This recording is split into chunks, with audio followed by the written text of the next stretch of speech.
महबूब करीम पंहिंजे चाचे खे ॾसी हज़रत अब्बास सब चो रज़ी अल्लाह ताला नबी करीम जी ज़ात बाबरकात फरमाइनि था चाचा अब्बास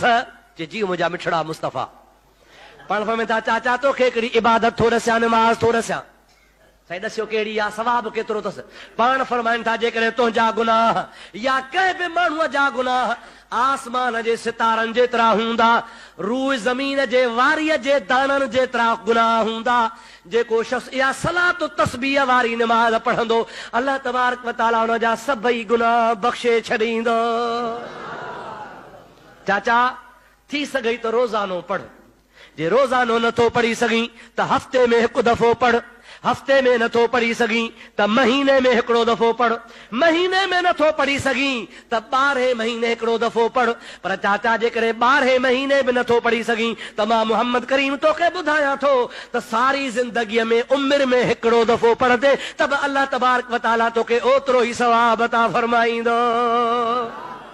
या मां तोखे तोहफ़ो थो ॾिसां चाचा तुंहिंजे लाइ हज़रत अब्बास रज़ी अल्लाह ताला अन्हु थो करे या रसूल अल्लाह इहो मुंहिंजो तोहफ़ो आहे या ॿी उम्मत जे लाइ बि आहे नबी से फरमाइनि था थोरो तुंहिंजे लाइ आहे पर इनाम मुंहिंजे उम्मत जे लाइ क़यामत ताईं इनाम आहे जेको बि पढ़ंदो ख़ुदा तबारक व तआला उन जा गुनाह माफ़ फरमाए छॾींदो। अल्हम्दुलिल्लाह पाण उहा नमाज़ हमेशह पढ़ंदा आहियूं हिन ख़ासि अॼोकी तारीख़ ते ऐं ख़ुशकिस्मत मुस्लमान पढ़ंदा आहिनि के अल्लाह जा अहिड़ा बि बाना आहिनि जेके बिला नागे रोज़ानो पढ़ंदा अल्लाह ताला तव्हां असांखे तौफ़ीक़ अता फरमाईंदो रोज़ानो पढ़ूं भला महीने में पढ़ूं साल भर में पढ़ूं मुंहिंजा प्यारा दोस्त ख़ुशकिस्मती आहे पर थोरी नमाज़ आहे ॾुखियेरी आहे हिन जी तरतीब जेका आहे सा आम माण्हू जल्दी सम्झी कोन सघंदो आहे इन जे करे असां तव्हांखे जमात इन जे करे कराईंदा आहियूं त जीअं जन खे ॾाव नथी अचे उन्हनि जी बि आसानी थी वञे उहे बि न कारे ख़ैर में शरीक थी वञनि थोरी मां तव्हांखे तरतीब ॾसियां पोइ दुआ ख़ैर कंदासूं उन खां बाद में कुझु वक़फ़ो कयो वेंदो ऐं वक़फ़े खां बाद में नमाज़ पढ़बी हिन नमाज़ जूं 4 रकातूं आहिनि घणियूं रकातूं साईं इहा नमाज़ हक़ीक़त में नफ़ली नमाज़ आहे 4 रकातूं नियत कबी आहे जीअं आम तरह ॿी नमाज़ पढ़बी आहे उन्ही वांगुरु 4 रकातूं पढ़बियूं आहिनि पर कुझु हिन में तस्बीह मुख़्तलिफ़ जॻहुनि ते पढ़बी आहे उन जो तरीक़ो ही आहे त माण्हू जंहिं वक़्त में नियत कंदो आहे नियत कयमि नमाज़ 4 रकात सलात तस्बीह वास्ते अल्लाह जे मोहतरफ़ काबतुल्लाह शरीफ़ अल्लाह अकबर करे जंहिं महिल बीहे त उथण सां शुरू करण सां सुबहानक अल्लाहुम्मा व बिहम्दिक व तबारक अस्मुक व तआला जद्दुक व ला इलाहा गैरुक जीअं पढ़बी आहे या पढ़े सुबहानक अल्लाह पढ़ण खां बाद में पोइ 15 दफ़ा चवे सुबहान अल्लाह वल्हम्दुलिल्लाह वला इलाहा इल्लल्लाह वल्लाहु अकबर सुबहान अल्लाह वल्हम्दुलिल्लाह वला इलाहा इल्लल्लाह वल्लाहु अकबर सुबहान अल्लाह वल्हम्दुलिल्लाह वला इलाहा इल्लल्लाह वल्लाहु अकबर तव्हां बि चओ त तव्हांखे यादि अचे सुबहान अल्लाह वल्हम्दुलिल्लाह वला इलाहा इल्लल्लाह वल्लाहु अकबर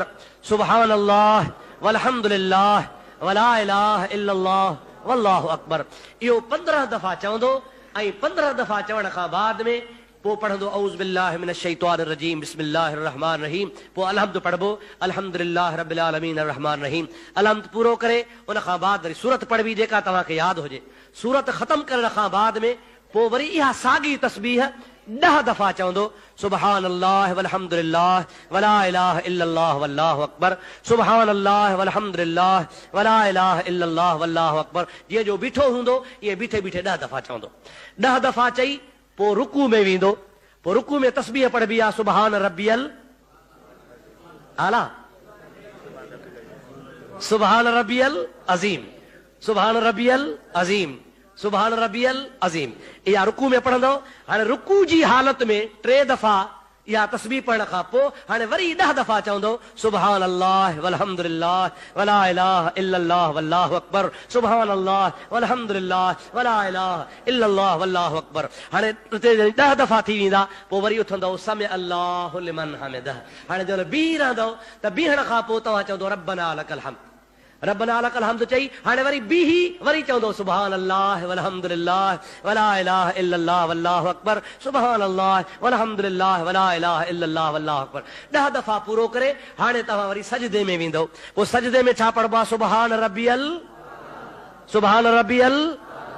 सजदे में चवंदो सुभान रब्बियल आला, सुभान रब्बियल आला, सुभान रब्बियल आला। हाणे सजदे में सुभान रब्बियल आला चई, उन खां पोइ वरी 10 दफ़ा चवंदो सुभान अल्लाह वल्हम्दुलिल्लाह वला इलाहा इल्लल्लाह वल्लाहु अकबर, सुभान अल्लाह वल्हम्दुलिल्लाह वला इलाहा इल्लल्लाह वल्लाहु अकबर। हाणे इहो पहिरों सजदो आहे। हाणे पहिरें सजदे खां उथी वरी वेहबो, त वरी उते वेही वरी चइबो सुभान अल्लाह वल्हम्दुलिल्लाह वला इलाहा इल्लल्लाह वल्लाहु अकबर 10 दफ़ा चइबो। वरी ॿिए सजदे में वञिबो, उते बि सुभान रब्बियल आला खां पोइ वरी ॿिए सजदे में 10 दफ़ा चइबो सुभान अल्लाह वल्हम्दुलिल्लाह वला इलाहा इल्लल्लाह वल्लाहु अकबर। हाणे हिकिड़ी रकात में कुल थी आहे 75 भेरा। घणा भेरा थी विया साईं? ॿी रकात में बि साॻे तरीक़े सां, टीं रकात में बि साॻे तरीक़े सां, चौथी रकात में बि साॻे तरीक़े सां, चइनी रकातुनि में कुल थींदा टोटल 300 दफ़ा। सम्झो था न साईं? पोइ दुआ घुरबी, सलाम वराइबो। अल्लाह ताला तव्हांखे असांखे तौफ़ीक़ अता फरमाए। अल्लाह ताला तव्हां असांखे इबादत जी तौफ़ीक़ नसीब फरमाए।